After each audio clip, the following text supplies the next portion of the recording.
Dobar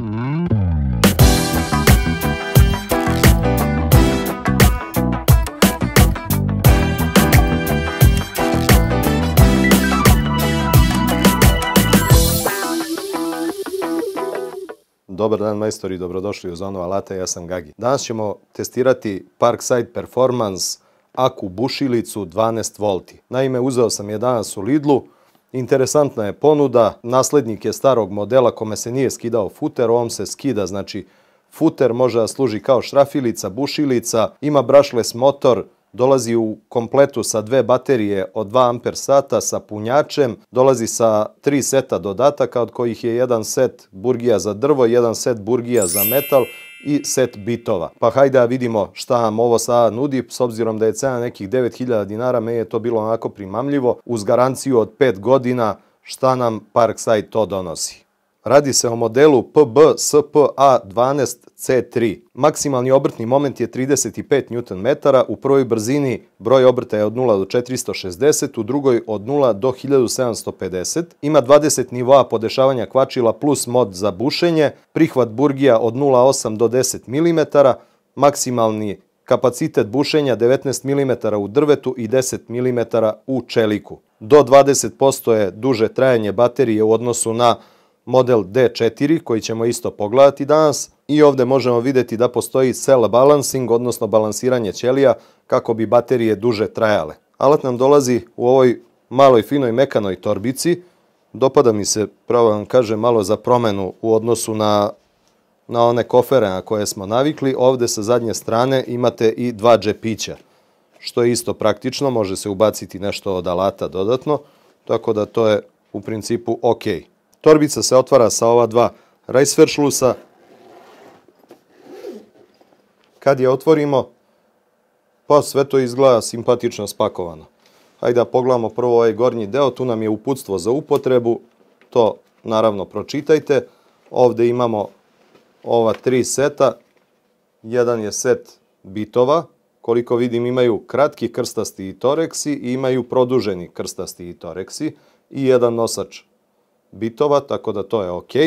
Dolazi nam i set burgija za drvo od 3 do 10 mm i imamo ovdje set burgija za metal od 2 do 8 mm. Ovdje nam se nalazi ovako interesantno spakovan punjač. Punjač je na nekoj lasti štraci, uvlači se unutra, što je sasvim ok. Znači standardni punjač za baterije od 12 volti. Koliko ja vidim puni strujom od 2,4 ampera, znači za sat vremena je potpuno prazna baterija napunjena do potpuno pune i što je vrlo lepo, ima ovdje mogućnost kačenja na zid, tako da je to super. Ovdje imamo jednu bateriju od 2 amper sata spakovanu i sama bušilica je u kombinaciji, znači ove ovdje čičak trake i dole čičak traka i ovdje je na lastišu. Tako da, ok, sasvim korektno pakovanje. Da vidimo mi prvo matematiku.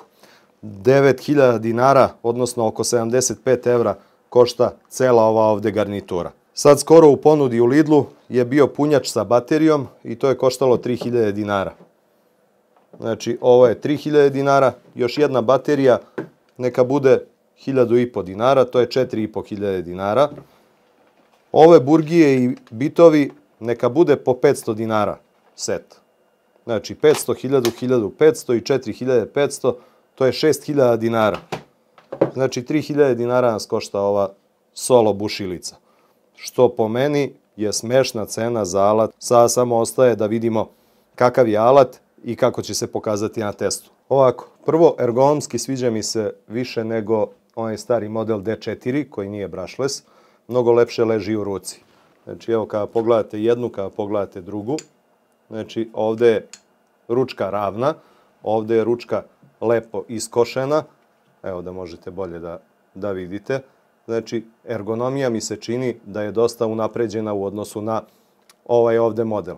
Drugo, što se tiče dimenzija, one su praktično iste. Znači, praktično su iste jedna i druga. Evo vidite.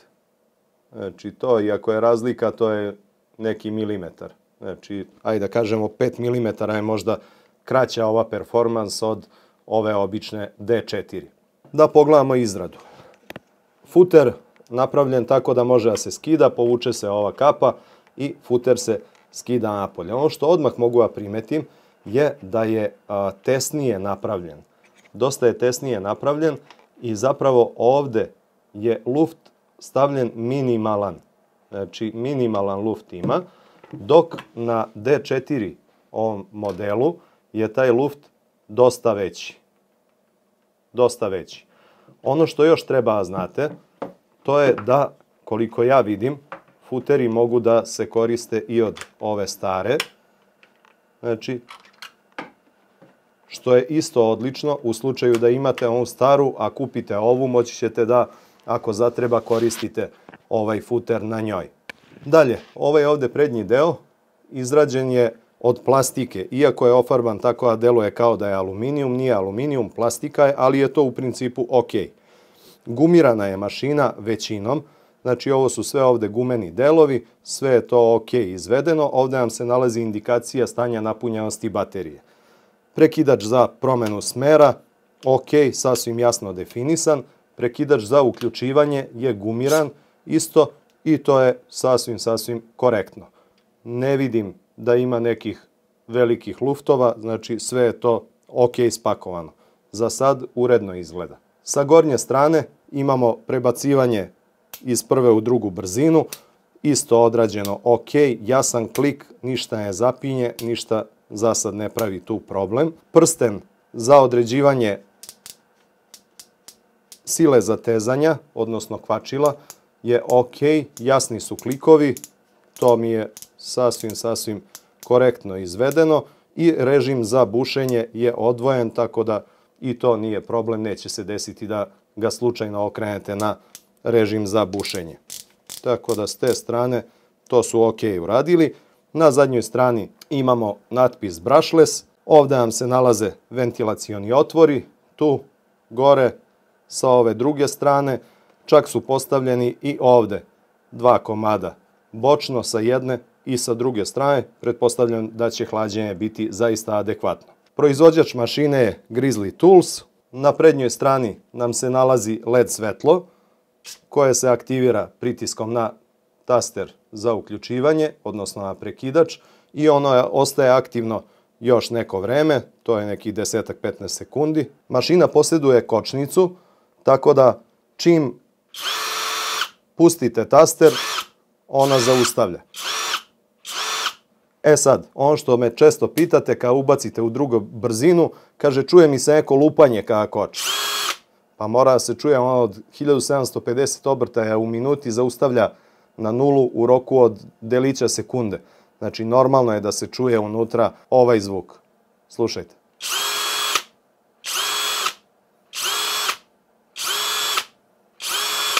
To je znači sasvim normalan zvuk. Nemojte da vas brine ništa, u prvoj brzini toga nema jer je to manji broj obrtaja.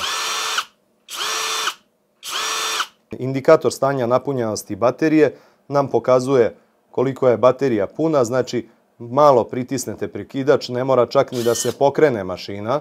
Kad pritisnete malo samo, znači mašina se nije pokrenula, ali imate indikator stanja napunjenosti baterije. Krećemo sa 5 puta 35 mm, stavio sam maksimalni obrtni moment na 20, prva brzina.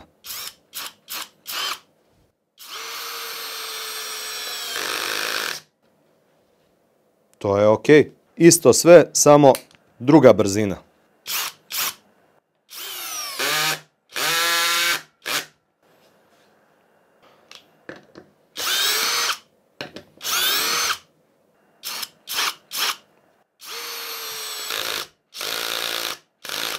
Ovde smo naleteli na nešto tvrdo. Da vidimo na drugom mestu.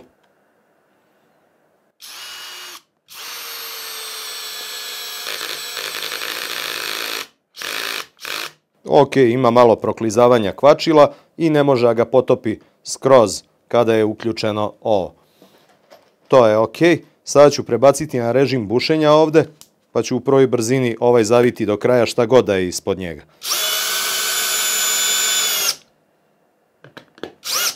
I ovaj potapa kao ništa. Tako da s te strane je ok.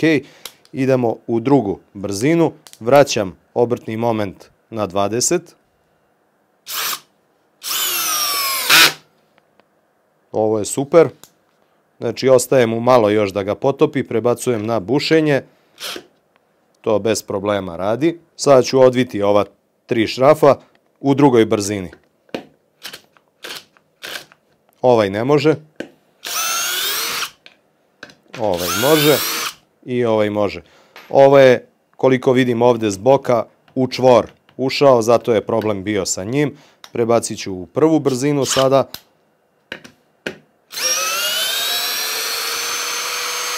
I u prvoj brzini to bez problema radi. Sljedeće što radimo, idemo 5 puta 80 mm. Mašinu sam stavio u prvu brzinu, 20 obrtni moment, da vidimo kako radi tu.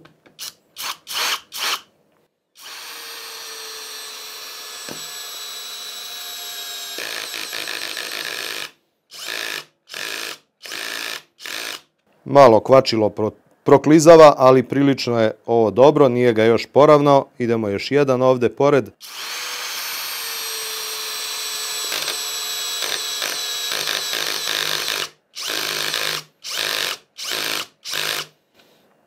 To je ok. Prebacujem na režim za bušenje u prvoj brzini.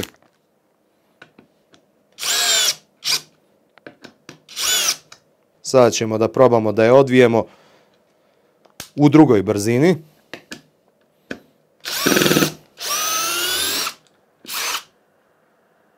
Ima mala snage. Idemo i ovaj. Ovo što ću sada probati, ovo je rezervisano za 20 voltne alate. Ovo je 6 puta 80.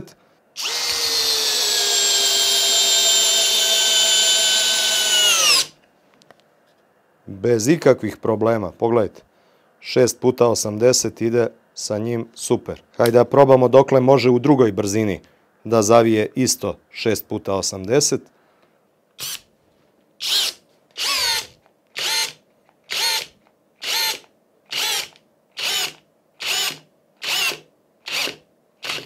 Na prekide je čak uspelo i to.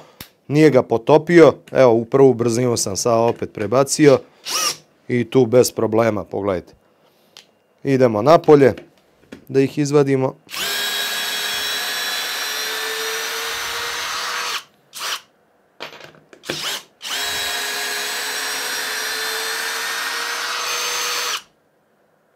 Još jedna stvar me ovdje zanima, da vidim da li će moći sa baterijom od 4 amper sata da lakše to odradi. Mada ona radi jako lepo i sa 2 amper sata. Druga brzina, režim bušenja.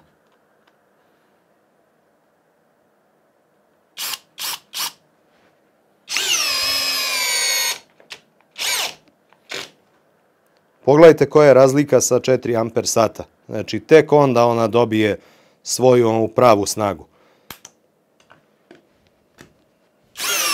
A u prvoj brzini potapa ga skroz, kida drvo. Znači, evo ga, ušao je santimetar unutra.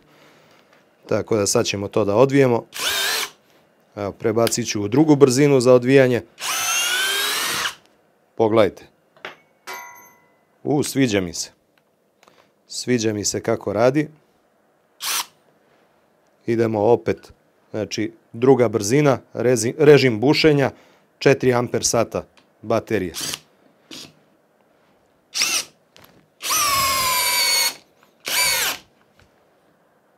Super, skroz.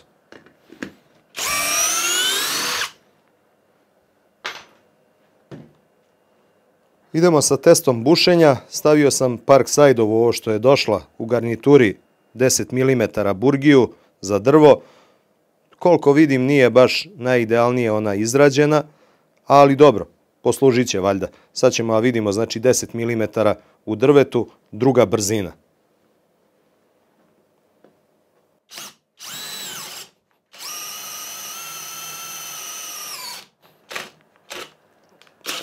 Naleteli smo na čvor, prebacujem u prvu brzinu sada.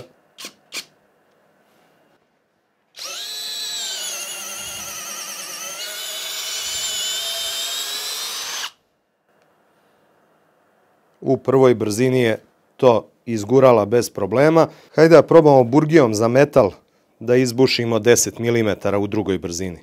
Sad me zanima baš. Ne, definitivno ne. Znači mora prva brzina.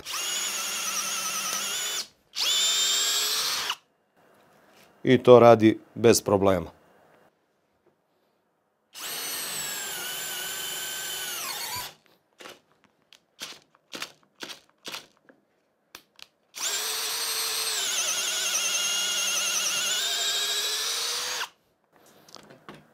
Bolje je, ali nije uspela. Leptir burgija 20 mm stavit ćemo u drugu brzinu na režimu bušenja.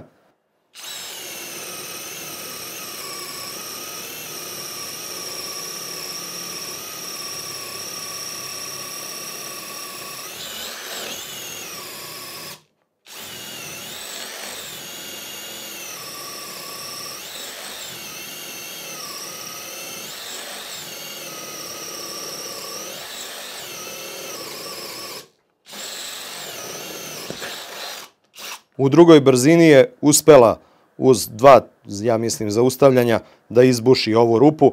To prevazilazi specifikaciju koja je data, tako da je to super, super. Međutim, ja sam spremio još nešto gore i teže za nju.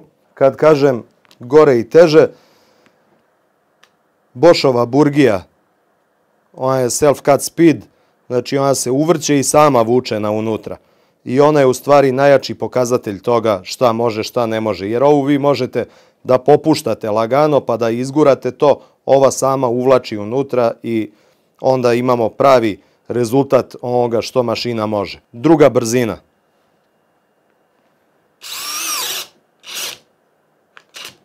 To je to. Ne može dalje.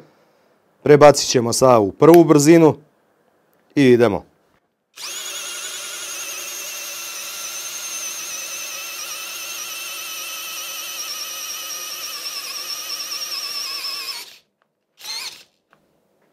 Znači, ovo je maksimum opterećenja koji ona može da dobije sada. Probat ćemo malo da je odvrnemo. Sada da izbaci ovu piljevinu napolje.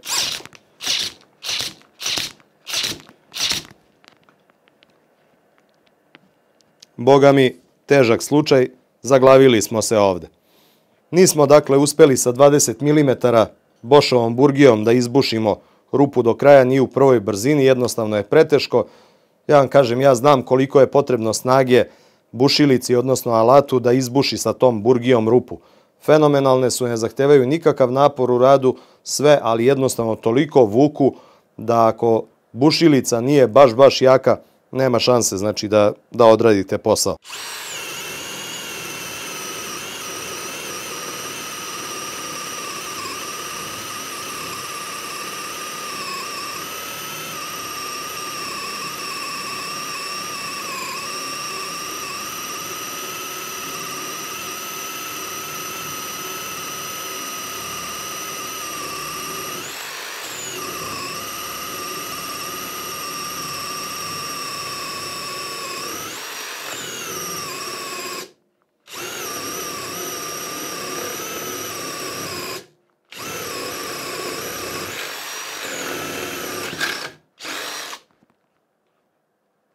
Hoću da probam opet Bosch burgiju, ovog puta 4 amper sata baterija, druga brzina. Da vidimo da li će moći. Znači, to je to, ne može dalje. Idemo u prvu brzinu.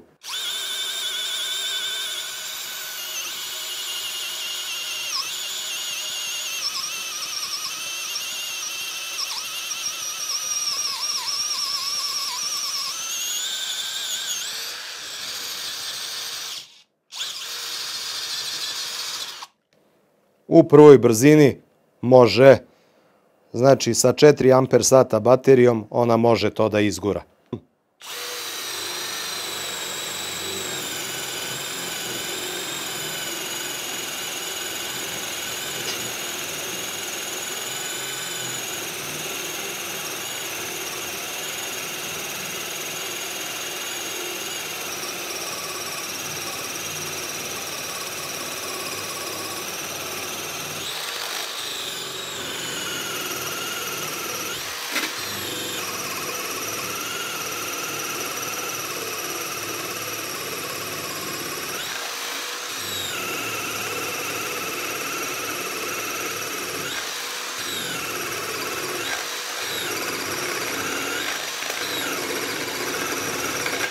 Hajde da vidimo temperature nakon ovog mog iživljavanja.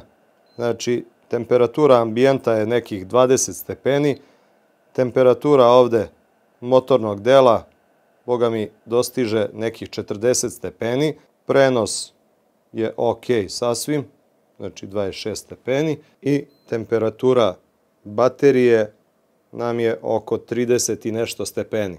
Znači, jeste se zagrejala mašina, ali nije posustala nikako. Realno, retko ko će raditi ovakve stvari sa ovom mašinom, ali ja zbog testa to radim za vas. Sad ćemo da probamo nešto na čemu je meni u testu crkla ona mala zelena bušilica. Evo ga, 8 mm šraf, prva brzina, režim bušenja. Da vidimo da li možemo da zavrnemo to.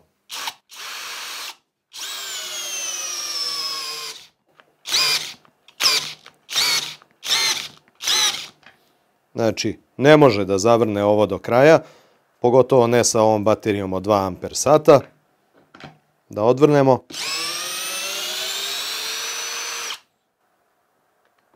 Osam milimetara je ipak preteško za nju. Stavio sam bateriju 4 amper sata, opet prva brzina, opet isti šraf, da vidimo da li ima neke razlike.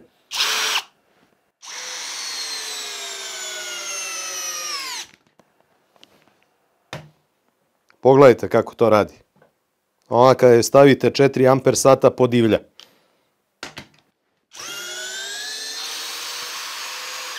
Idemo da otvorimo rupu za klap šarke. Boschov Art Burgija. Da vidimo 35 mm, druga brzina.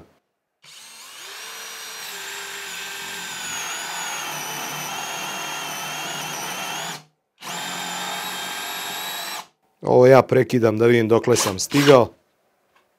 Eto je, rupa za klap šarku. Baterija 2 amper sata, 25 mm kruna, druga brzina.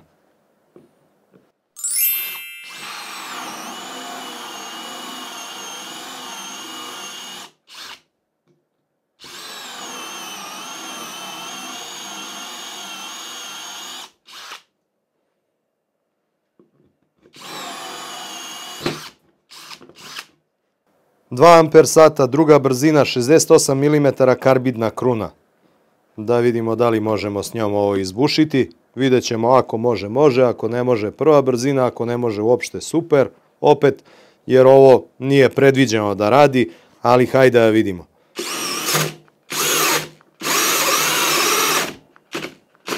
Znači, u drugoj brzini ne. Idemo u prvu brzinu, da vidimo da li ćemo uspeti. Pričvrstio sam malo bolje ovo da mi ne iskače.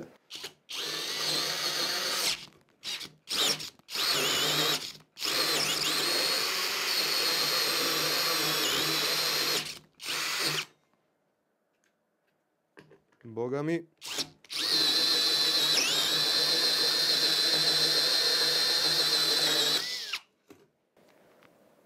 Ha! Tadam!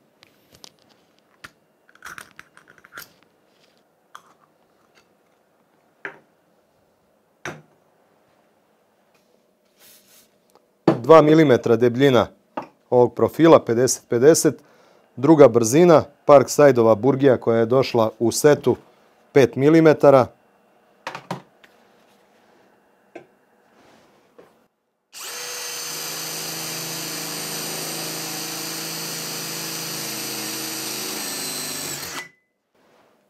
Bez pomuke. Parksideova Burgija 8 mm. Druga brzina.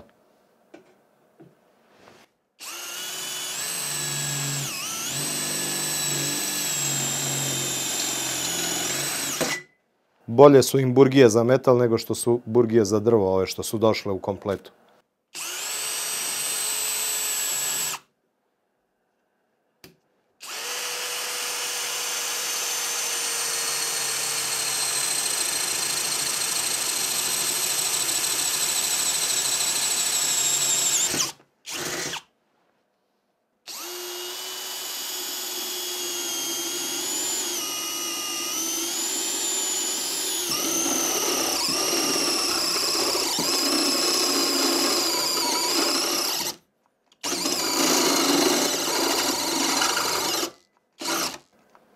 Idemo u prvu brzinu. Malo mazanja.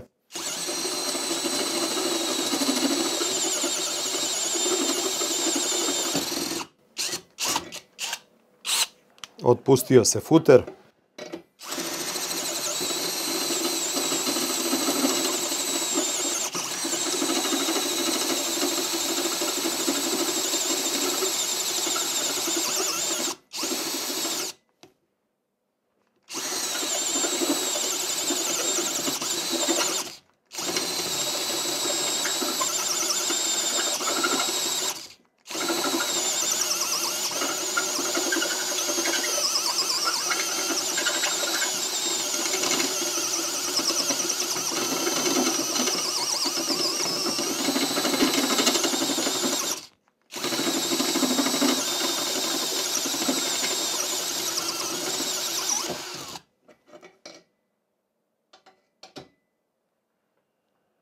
Drugari moji, hajde da napravimo sa zaključak ove priče o ovoj bušilici.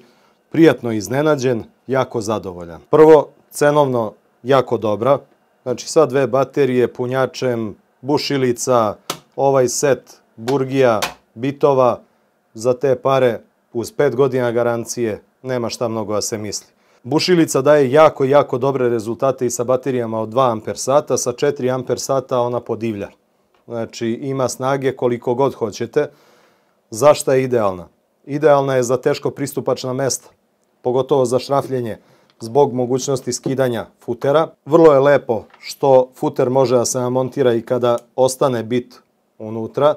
Znači isto kao i prethodni model. Znači možete držati bit unutra, burgiju ovde i onda možete bušite, skinete, zašrafite to što treba, vratite opet, nastavljate bušenje. Sviđa mi se što je dosta tesno napravljen ovaj ovde prihvat, odnosno ova osovina. Znači nema luftova, nema nekih neželjenih stvari, jako lepo se ponašala generalno tokom celog testa. Videli ste šta smo sve radili. Ja imam običaj kada su ovakvi alati u pitanju da malo preteram sa testom. Preterao sam i ovaj put, priznajem, ali bušilici ništa ne fali. Ona je sve to izdržala i bez problema se iznela sa svim što smo stavili pred nju. Suština priče, za koga je? Znači za sve, generalno, ne mogu sada da kažem da je samo za neku amatersku upotrebu, može vam mnogo više od toga da odradi. Znači nije samo za amatersku upotrebu. Drugo, za po kući. Ovaj set kupite, vi ste završili priču. Možete sve da zašrafite, sve da ošrafite, samo morate da dokupite neki ravni bit, jer nema ovde u setu ravnih bitova. Ako vam trebaju ravni bitovi, neko ih još uvek koristi, ima nekih starih stvari na kojima se nalaze, šrafovi sa ravnom glavom, tako da iz tog razloga, ali generalno pokrili ste sve. Znači da izbušite rupe, da zašrafite, da sklopite nameštaj, da bilo šta od toga odradite, da izbušite rupu za klap šarku, da izbušite rupu do 20 mm jelkicom bez nekih problema. Znači sve to možete da odradite sa ovom malom bušilicom. Mala je, prilazna je, lagana za ruku. Ono što je izostalo na ovom ovde modelu u odnosu na zelenu, to je držač bitova. Zelena ima ovde sa strane ove magnete, sa obe strane gde može vam pridrži bit. Ova crna nisam video nigde da ima magnet, tako da to je izostalo na njoj, ali sve ostalo apsolutno funkcionalno, apsolutno dobro. U preopterećenju jako lepo se ponaša. Ja verujem da će ona me godinama poslužiti. Uz to ergonomski mnogo bolja nego ona zelena, a kada ove dodatke sve odbijete od cene, vrlo je blizu cene one zelene. Tako da topla preporuka za ovu bušilicu, ako vam treba, to vam je to, imate je u Lidlu, a ako niste do sad, zapratite ovaj kanal, kliknite like, ako vam se dopao video, subscribe, pa se vidimo u nekom sljedećem videu. Veliki pozdrav majstori, ćao!